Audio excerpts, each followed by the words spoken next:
শ্রোতারা আমাদের মঞ্চে গান পরিবেশন করবেন জনাব মোহাম্মদ লিমন সাহেব খন্দকার। আপনাকে আসার জন্য বিশেষভাবে অনুরোধ করা যাচ্ছে।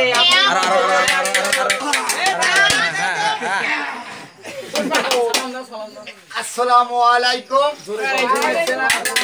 আমাদের এই মঞ্চের মাইদুল সাহেবকে অনেক অনেক স্বাগতম এবং ফুলের তোড়া দিয়ে আমি অত্যন্ত ভালোবাসার তরিক থেকে জানাচ্ছি অভিনন্দন অভিনন্দন অভিনন্দন।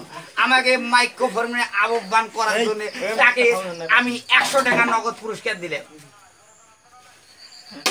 যদিও কুমিল্লাবাসী আপনাদের মাঝে বলতেছি আমি খুব একটা দূরেন্দারি কম দামি শিল্পী। আমাকে গাড়ি ভাড়া দিয়ে আনা হয় নাই, আমাকে তেল খরচ দিয়ে আনা হয় না, আমি আমার কামলা দিবে যাচ্ছি।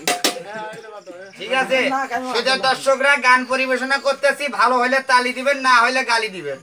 ঠিক আছে, এটিও মাত্রা বটতলি খবর বলছি চেরাগালি। ঠিক আছে, এদিকে কুমিল্লা আমি এদিকে একটা কথা হলো কি, এই মঞ্চে উপস্থিত লোকজন একটা কথা বলতেছি যে আমি গতকাল শুনলাম কুমিল্লা জেলায় মৃত্যুবাসীকে ভূতের হামলা 3000 পাবলিক আহত, চেয়ারম্যান নিখোঁজ। চেয়ারম্যান নিখোঁজ, কারণ ঘটনাটা কি সত্যি? আপনাদেরকে অসংখ্য ধন্যবাদ বিষয়টা জানার জন্য। তাহলে আমরা এখন গাড়ির দিকে যাইতে চাই আর আলোচনা না করি।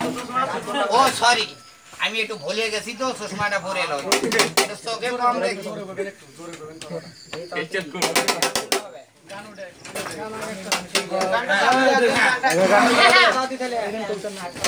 আমার